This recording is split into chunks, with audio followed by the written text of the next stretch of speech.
Hey guys, this is Channfree, and I'm here bringing you a top 5 Pokemon video. This top 5 is going to be about things I want changed with shiny Pokemon in the coming generations. As you guys know, the all-new 3D Pokemon game, Pokemon X and Pokemon Y, is coming out in a week or so. And with all the leaks coming out, people are already wondering what the Gen 6 shinies will look like. With Pokemon moving to 3D, it will open up so many opportunities for visual changes and improvements to shiny Pokemon. I'll explain that as we move along. So let's get started. Number 5. Stick with the color scheme. For the most part, there are some exceptions. I'm not that picky about this topic. There are exceptions where certain Pokemon are they just look good. And they don't follow any scheme. They just look good. Let's start with the female Nidoran. As you can see, she is pink and has green ears. Her evolution has the same thing. Then you move to Nidoqueen, who apparently takes the color of her ears and smears it all over her body, revealing a pink bra and pink panties. Ugh. But don't feel bad. You have a follower, a fan. Start with Dratini, move to Dragonair, both beautiful pink colors. And then Dragonite. Your pre-evolutions didn't even have green. They didn't even have green, and you decided just all over my body.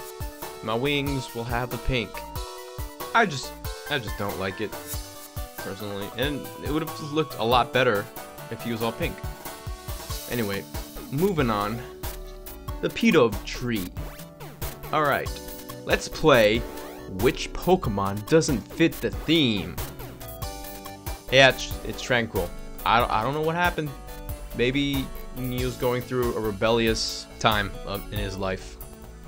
It's his choice. And this is what we get because of it.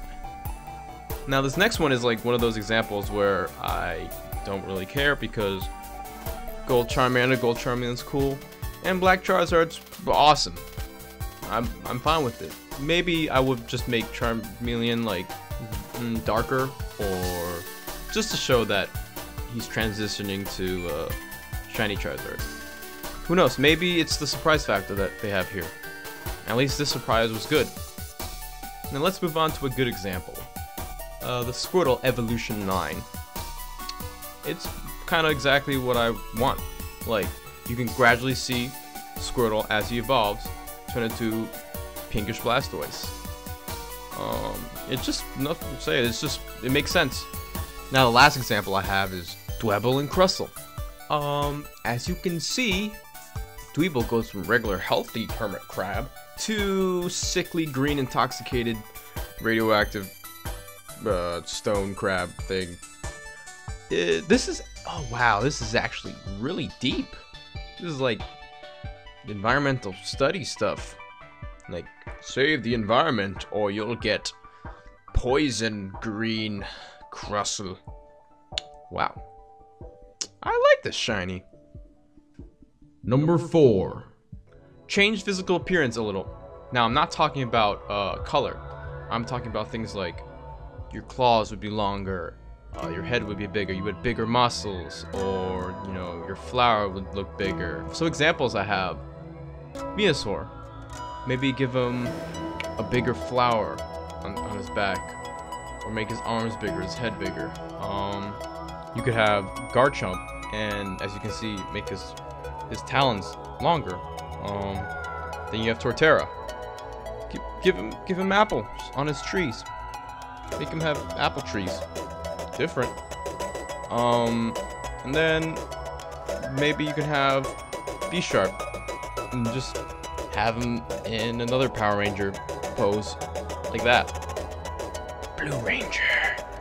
Now this is low on my top 5 because you essentially have to create another model for these Pokemon to have like bigger things or an extra things or something in a different position, and that's just gonna take up time, money, and space. So most likely this won't happen, but if it does, it will make the shiny Pokemon more unique. Number 3. Now this is more of a personal opinion. don't make Pokemon lime green as shinies. First of all, they look like crap, and second of all, they look unnatural. They don't look believable. Like, I know Pokemon are fake, but I still wanna look at a Pokemon in this shiny and still feel like the Pokemon exists in the Pokemon universe. And to me, like, making like Sandshrew or Tauros into lime green shinies, that doesn't make sense to me. Jolteon, I mean, couldn't they? I know it's electricity, but couldn't they made it blue? Because green does not make me feel like electricity. It just looks weird. It looks infected. That's what it looks like. And Victory Bell. My God, what happened to you? God. Oh God. Anyway, moving on to Gen 2, we got Stanler. It was just a normal deer that got infected. And this is like, I really hate this one because I wanted to get a shiny Teddy Ursa and Ursaring, but I didn't know what it was, so when I looked it up, it just completely killed the whole Pokemon for me. Because, yeah, green, it's like a gummy bear. It's like a gummy bear. But Generation 3, 4, 5. I've no longer seen any of these like really strange lime green Pokemon. For the most part, they've all been good from Gen 3 down. That's good news. But it just sucks that they still keep the older generation Pokemon lime green, because it's horrible. It's horrible. There are some good ones though. Like if you take a look at Espeon. I actually like Espeon a lot, and it almost kind of looks like an alien, but somehow it works. You know, psychic aliens maybe. I don't know. Chansey, it's not bad. Maybe because it got saved by its like egg color underneath. Tangela, his shiny just looks like it was meant to be. Yeah, it just makes sense. Mr. Mime, I've always thought that he was just wearing clothes, so I'm fine with it. And Grimer and Muck, they're sludge, they're goo. They're supposed to feel gross, so making them this color, it works for me. So, I mean, the green thing works for certain Pokemon, but definitely not for others. Now, I think the main reason why we see a lot of these just lime green Pokemon at the first generation, second generation, I want to say they were lazy about it. They didn't really care that much for it, because it just looks like they took the Pokemon sprite, brought it into Photoshop or something, and it just messed with the color correction thing. Just took that master bar and moved it over to like yellow or green, and they got that color. They're like, all right, we'll roll with that. And this isn't just with the green Pokemon. From what I saw, it looks like all the Pokemon were just simply taking the Master Controller and moving it around. Thankfully, they started to put more heart into it. Number 2. Get rid of insignificant color changes. When we think of shiny Pokemon, we think of Pokemon of a different color. But there are some Pokemon that are just another shade of yellow. You can barely tell that they're shiny or not, other than just a sparkle. To me, that's just underwhelming. Let's take a look at Plusle and Minim.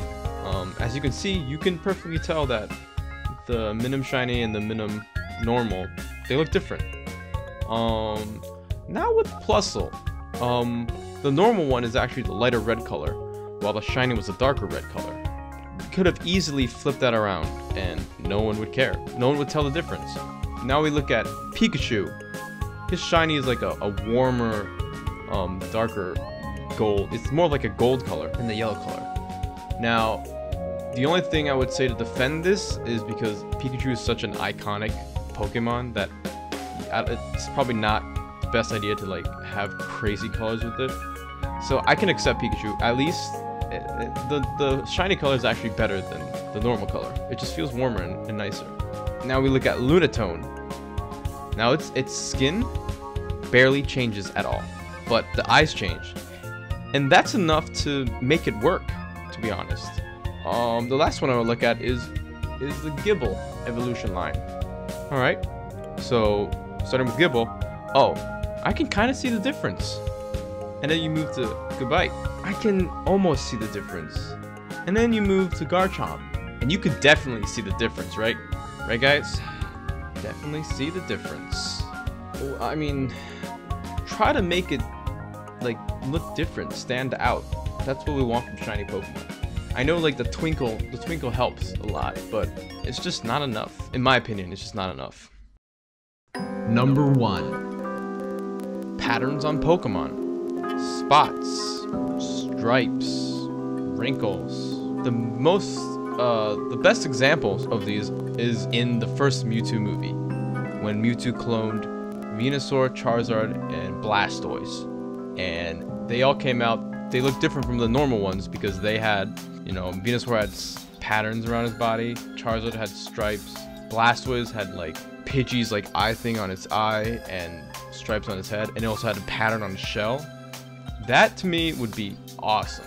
I guess what I'm trying to say is make the artists spend more time or put more heart into these shinies. Make them worth like coming across or grinding hundreds of hours to try to find one. Make them worth it. Make people want to find shinies, you know? And the thing is, this is my number 1 because I think it's the easiest to accomplish. These are 3D models, they're not sprites anymore. And the thing with 3D models, you can easily just take the texture off and paint some stuff on it and put it right back on.